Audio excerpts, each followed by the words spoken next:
बड़ी खबर आ रही है। इस वक्त हिजबुल्लाह के सदस्य एक के बाद एक पलटवार के लिए तैयार है और ऐसे में नसरुल्लाह को मारने के लिए बड़ी तादाद में बमबारी की गई है।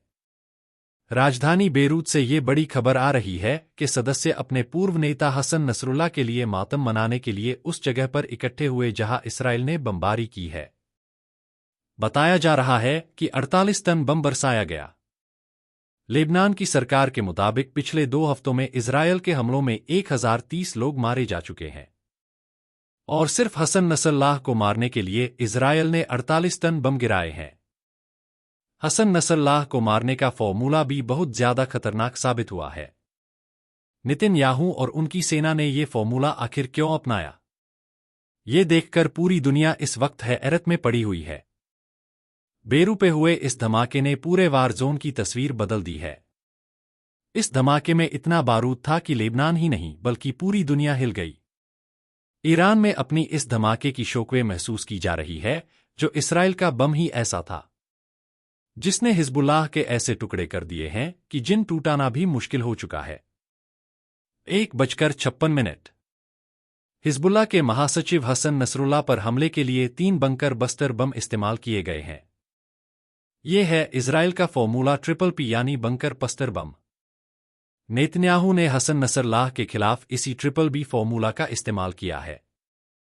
क्नॉइस, एक तरफ हसन नसरुल्लाह को देखिए और दूसरी तरफ उस जगह को देखिए जहां कई मीटर नीचे हसन नसरुल्लाह के होने के दावे के साथ यहां इजराइल ने फॉर्मूला BBB का इस्तेमाल किया। इस धमाके, इस दहशत, इस कयामत वाले हमले का फॉर्मूला और डिटेल में समझिए, क्योंकि पूरी दुनिया इस वक्त बैरूत में फॉर्मूला B के बारे में जानना चाहती है। 2:44 फॉर्मूला BBB यानी बंकर बस्टर बम। इसराइल के पास इस वक्त 3 तरह के बहुत ही खतरनाक बंकर बस्टर बम है। पहला है GBU-20, दूसरा है GBU-72 और तीसरा है GBU-57। हसन नसरुल्लाह की जिंदगी और मौत के बीच जो कंक्रीट की दीवार रही है, उसमें यही बम थे जो सेंध लगाने की ताकत रखते हैं।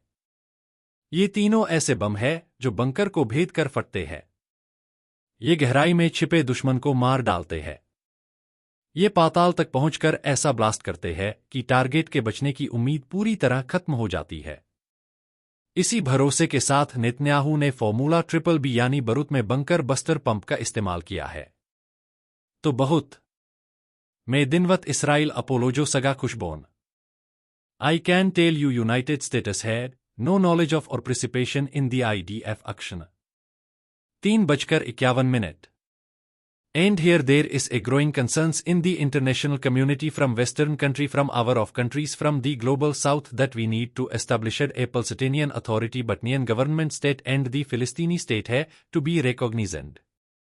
इजरायल की एयरफोर्स में गजा से लेकर लेबनान तक, खान यूनुस से लेकर बेरूत तक जिन इमारतों को मलबे में तब्दील किया है, उनमें ज्यादातर धमाके ऐसे हैं जिनका टारगेट बिल्डिंग से ज्यादा उनकी नींव यानी बुनियाद रही है। हमास और हिजबुल्लाह के जो भी कमांडर मारे गए हैं, उसमें इजराइल ने फॉर्मूला B का बड़ा इस्तेमाल किया है। इजराइल का फॉर्मूला भी कैसे काम करता है, उसे बहुत गौर से समझिएगा। 4:38 सबसे पहले आपको दिखाते हैं इजराइल का GBU-20 bunker buster pump.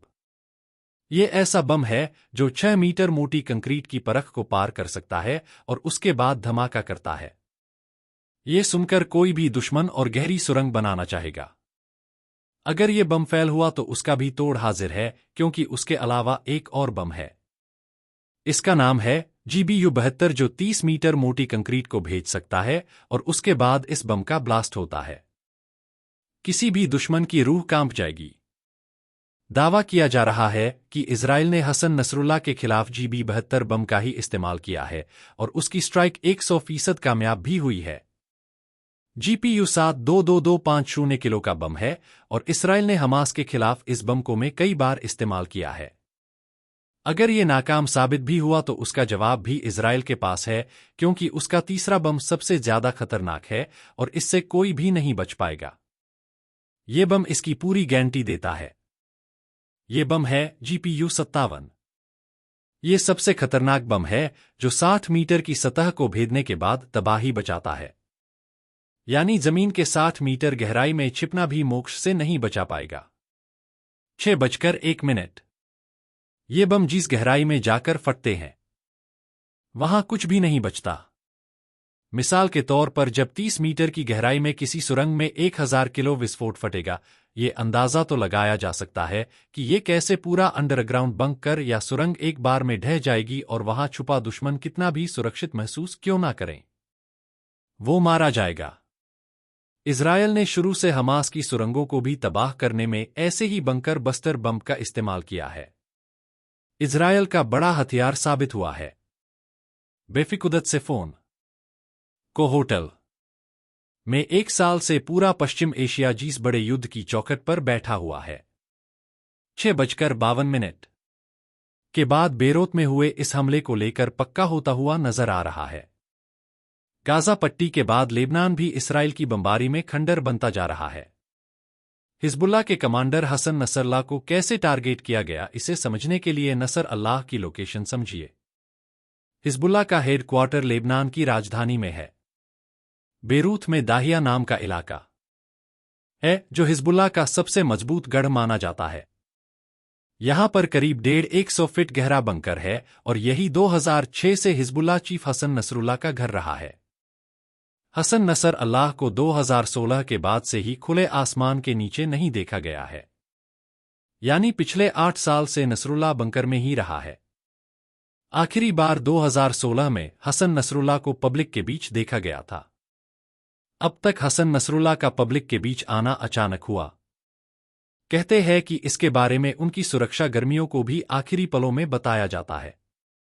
Hasan नसर अल्लाह के साथ बंकर में 19 सुरक्षाकर्मी हमेशा उसकी हिफाजत करने के लिए तैनात रहते हैं।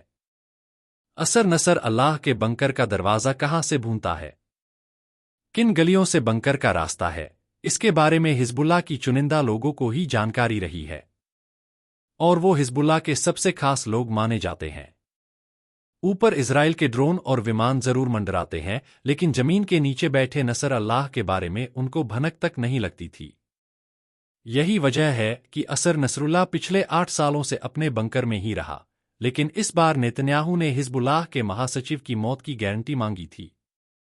न्यूयॉर्क में बैठे नेतन्याहू ने इजरायल की वायुसेना को फॉर्मूला भी लागू करने को ऑर्डर दिया और फिर इसराइल ने बंकर बस्टर का बहुत ही प्लानिंग से इस्तेमाल किया। पहले वीडियो में देखिए कि में कैसे धमाका हुआ। एक के बाद एक कई बम गिराए गए, कई ब्लास्ट हुए, ये साफ साफ देखा जा सकता है। अब ऐसे धमाकों का एक ही जगह होना क्या बताता है? इसे बहुत गौर से समझिएगा, क्योंकि यहीं पर इजरायल का फॉर्मूला भी लागू करने का तरीका भी आपको समझ में आ जाएगा। 8:58 स्टेज 1 में पहले इजराइल ने GBU-28 बंकर बस्टर फायर किया और ऐसे कई बम गिराए गए। इसके बाद स्टेज 2 में इजराइल ने GBU-72 बंकर बस्टर फायर किया और इसमें ही उसने अपने ऑपरेशन न्यू ऑर्डर के कामयाब होने का दावा कर दिया। वे बनिस्टिक हूं एंड वो भी of course very interested to get your access. उसे तीसरा बंकर बस्टर GBU-57 दागने की नौबत ही नहीं आई। इजराइल की बमबारी में 3 तरह के फाइटर जेट इस्तेमाल किए गए हैं।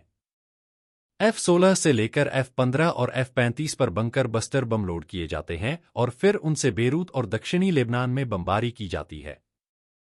इजरायल के ये फोर्स ने अब जिन बंकर बस्टर बम से हमला किया है उनकी कीमत भी जान लीजिए, क्योंकि हिजबुल्लाह पर हमले की कीमत भी समझनी जरूरी है। बरूत में हिजबुल्लाह के टारगेट पर जुबां इस्तेमाल किए गए हैं।